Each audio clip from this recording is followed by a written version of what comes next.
Good afternoon, everyone. Welcome back to PBTV. It's Monday. We had an awesome weekend out and about shooting. If you did, by all means, share some pictures if you've got anything. We love sharing them on Instagram and things like that. But today we are here to look at this. This is the EMG SBR8, a fully licensed platform from EMG, made by G&G.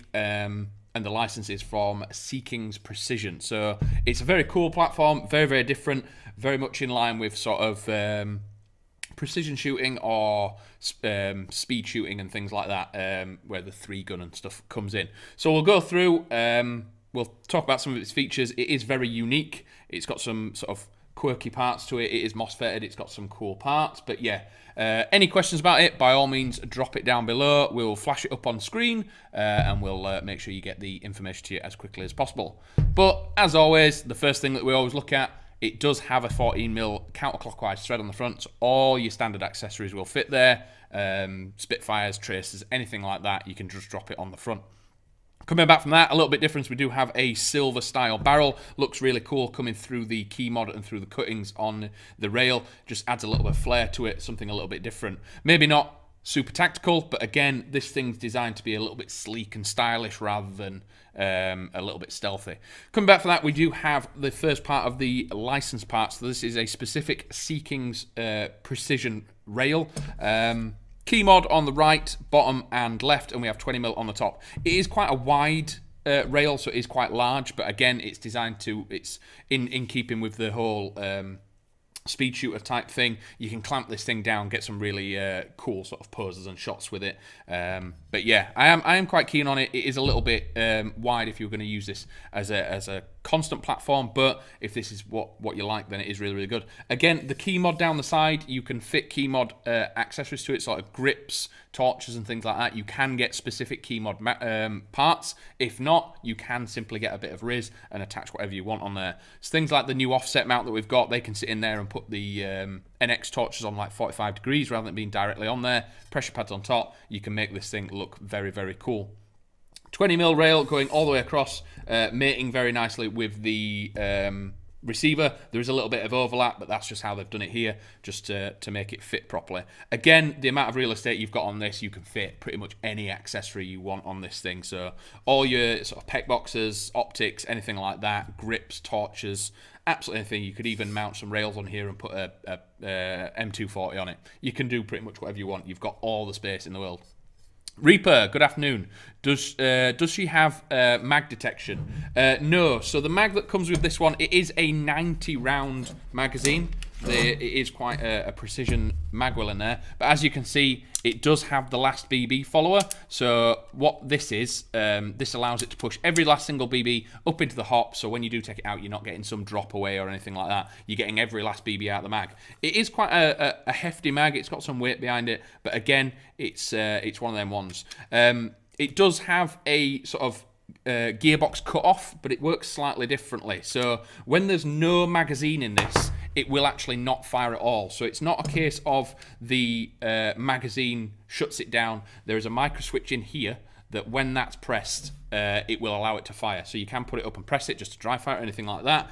But if once the magazine's empty, this little button at the back is what then presses that microswitch or releases, and the microswitch then stops. So if I pull this out, it would stop. So it's very, very different. It's not really the mag doing it. It is the internal gearbox that does it. And this is why sometimes when we get these, people put a battery and go to test fire it, and it actually does nothing. It will not fire without even an empty magazine. So if you do have standard AEG mags, if you put them in, it will dry fire and do anything normal. But with the proprietary mags or the 90 rounders, it will stop once the last BB is fired and the follower is in the hop unit. Again, it's a switch inside the receiver, not a switch from the mag like some other platforms. So coming to the receiver, you can see, again, looking very cool, very suave, all sort of one piece. So even the trigger guard and everything like that is a single piece. Very, very cool, very, very interesting. Even the fire controls are slightly different, very, very textured, very, very easy to get your controls on it. It is very ambidextrous, so I think the only thing that's not is the actual mag release itself, which is just on the right hand side. But fire control, we've got safe, semi and full auto. The butterfly style charging handle, brings it back, locks it in place, and the paddle on the left does lock it shut. So when you are doing the hop and everything, you can lock this back, and you do have the G&G rotary style hop in there. Very, very easy to adjust. Even with gloves on, you can get in here and adjust this very, very easily, and it's quite ergonomic to get to. So you can do it in game. Your dear Henry on YouTube, is she 11.1 LiPo ready? Not only is she 11.1 LiPo ready, she is 11.1 LiPo only. So the MOSFET that is in this has a low voltage detection, and if you run a 7.4 in this, it will actually only fire about maybe 5 or 10 rounds. You'll then get a little beep, and it will shut down. So these are totally fine to run on 11.1, and you can only run them in 11.1. If you run them on anything less, you'll get about 10 rounds out of it, and then you wonder why your battery's not working. Your battery will be fully charged. Fully charged 7.4. You may at best get 50 to 100 rounds out, and when the voltage just drops slightly, it will shut down. So you do need an 11.1 in this. Again, that then adds to the trigger response and the rate of fire. So again, this is about 305 FPS out the box, and it's getting sort of anywhere from 17 to 18 rounds a second on full auto. Obviously the RPS is a derivative of being able to run that 11.1, it being capable of it, but what that also gives you, if you're not allowed to run that kind of rate of fire, it does give you an excellent trigger response as well. So this thing, you can just about hear that microswitch going. This thing loosens that rounds off at a very, very rapid rate and very, very accurately. It does have a 445mm inner barrel, so it is a massive inner barrel as well. So you've got plenty of range, plenty of accuracy, and it's going to be absolutely awesome outdoors. Again, maybe a bit tricky to use at CQB, but if you know what you're doing, you can slice through doors, cut corners, and do everything properly. As long as you've had a little bit of practice with it, it will be totally fine. But that flash hider in CQB could be a little bit vicious, so I might swap that out. But again, outdoors, this thing it's going to be good. You're going to have a lot of fun with it. Maybe a short dot, a pec box, and a grip. You're good to go. Drop a couple of the cut off mags in here. You're gonna compete with the best of them, and this thing is gonna reach out and be very, very precise at long range as well. That trigger response makes it nice and neat. You can loose the round off when you need to, and again, with it being 11.1, with it having that fast trigger response, the speed of the gearbox, the speed of the action, it is a little bit quieter as well. Rather than having that wind up and shot, it is a very, very short, sharp, and you've got a round going down range. So it is very, very cool. So coming back, we do have sling points just on the back here, so you can get this thing slung. It is a heavy beast, I will say that, purely because it is just big as well. So it is, it's got the full long barrel, it's got a massive rail, and it's got the metal receiver as well. So this thing is just over 4 kilos. It is absolutely ridiculous. But again, it is very balanced. A lot of the weight is at the back. I do say that a lot, but with all the weight being back here, once this thing's shouldered, it is very nice and easy to wield and run around with. So again, the stock is probably the only bit that's kind of standard, with it being the sort of crane style one. And again, they've put the crane style one on there to be able to fit that 11.1 battery in there, maybe a nunchuck or something like that. Just pop the back of the stock off. You've got 2 ports where you can put the 2 cells of the battery, and making sure you've got plenty of space. Iron sights wise, they are standard iron sights, so they flick up and down. There's no button or anything, it's just detented, so you can drop these in and out as you see fit.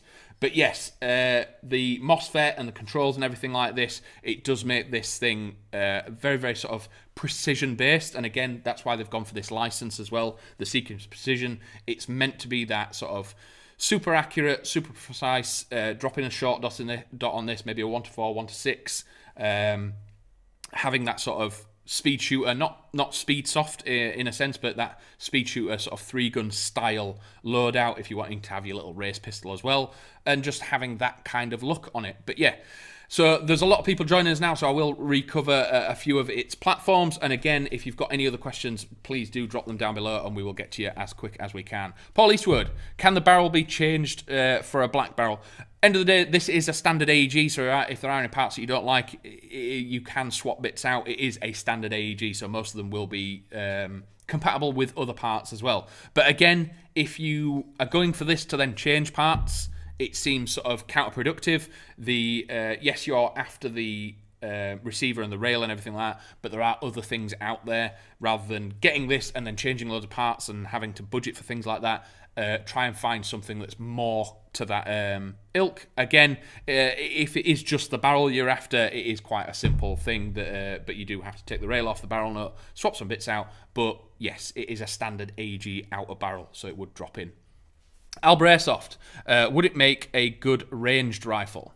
I don't know what you mean by that. If you're on about like a DMR or something like that, yes, absolutely. It's got that sort of size, accuracy and things like that. But again, with this thing being the 11.1, the rate of fire you can get from it, and it coming out of the box at 305, the problem with trying to then chase that sort of higher FPS, you're putting weak links in the chain. This thing works absolutely incredibly well as it's built, how they've built it and how they've put it together. To then chase that 400, you're going to put weak links in the chain, and you're probably going to have to change a lot more than you want.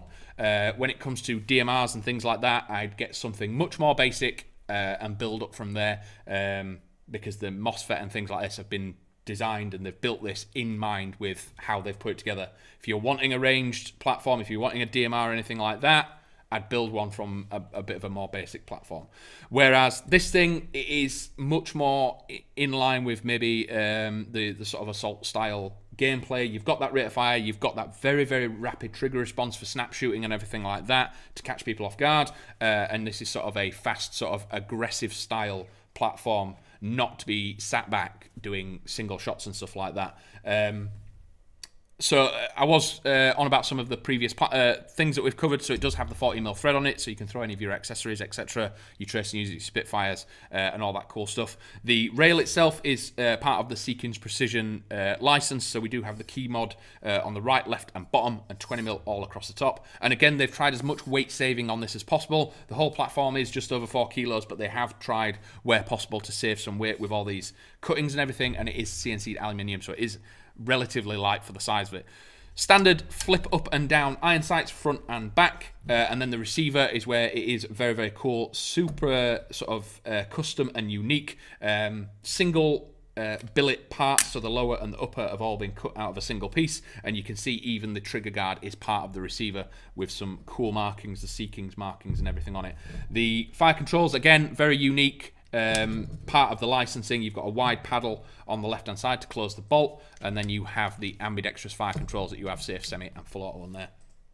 As we were saying earlier, Alba, does it come in any other colours? Unfortunately not. It is the Seekins Precision's license, so this is the only colour that they have, and it's the only one that they've made as far as we're aware. I didn't know if they were going to do any more or if they have in the past, but unfortunately we only have the black one if others are available. So as I was saying earlier, it is a 19-round mag, and there is a switch inside the gearbox, so very different to other platforms that will fire without a mag in it. This one is, if there is no magazine in it at all, it shuts down and it will not fire. Once the magazine's in, it will fire, and then once the BB comes out, the switch gets lifted, and then it stops firing again. So it's not the mag that's doing the cut-off, it is a switch inside the gearbox. So we've had a few people that get these, put a battery in it, go to test fire it, and it doesn't respond, unfortunately. If you put any standard AEG mag in this, which you can put any mag in there you want, it will then dry fire without any BBs in it. You just lose that sort of bolt cut-off. But again, it is a very, very good safety feature that if there's no mag in it, you simply can't fire it. It is a very cool thing, instead of maybe barrel socks, or if you incidentally leave a round in the hop or anything, it's just a very, very good safety feature. Are the iron sights removable? Yes, absolutely. Simply flathead screwdriver on the side. These things will drop off, and then you can put anything you want on there. I do think this would look very, very nice on a cantilever and a short dot, going for that sort of precision style look, and then dropping the iron sights away. So I was on about the control. So again, even the charging handle is ambidextrous to get back, and inside there is a rotary style hop. Very, very good. Again, very precise and very consistent. Once that thing's set, it's good to go. I'd probably sit with maybe 2 5s, 2 8s in this as standard, and then you'll be good to go. And it is, again, it's going to be very, very precise over a long range, and you're going to be able to get them follow-up shots really, really nice.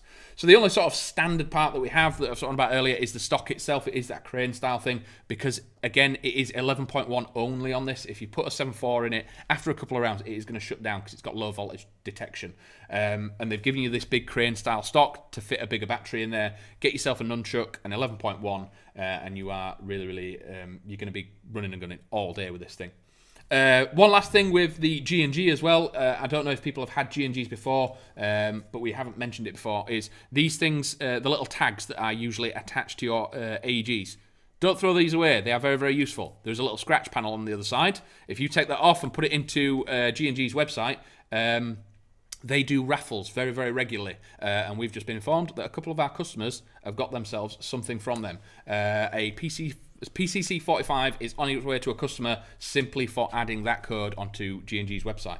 And when it comes to other competitions, we are running one at the moment. So if people haven't seen the blog or anything, all this week, if you add the code "in it to win it" to the basket, as if by magic, there it is, you will be entered in for a chance to win one of 5 platforms. If you go on the website, there is a blog showing all the different platforms available. And again, you have to add that to your basket to be entered. We've had many occurrences in the past where people didn't know or weren't interested in the competition. So this is why we're doing it this way. So the people that are entering are interested in the competition. So yes, in it to win it 21. Add that as a voucher code in your basket and you are good to go and you can be entered in a chance to win. But if that's everything for today, this has been the SMG SRB8. The EMG SRB8 Seekins Precision license. It is very cool. It is heavy, but it is exceptionally cool. And I wanted to get it out again because I think the last time we looked at this was back in the Instagram live days, so it's been a while. But if that's everything today, we will be back on Wednesday at about 4 PM. So again, if there's anything you want us to look at, drop us a message and we'll get it off the shelf and do a little unboxing and review of it. But if that's everything for today, I'll see you in a bit.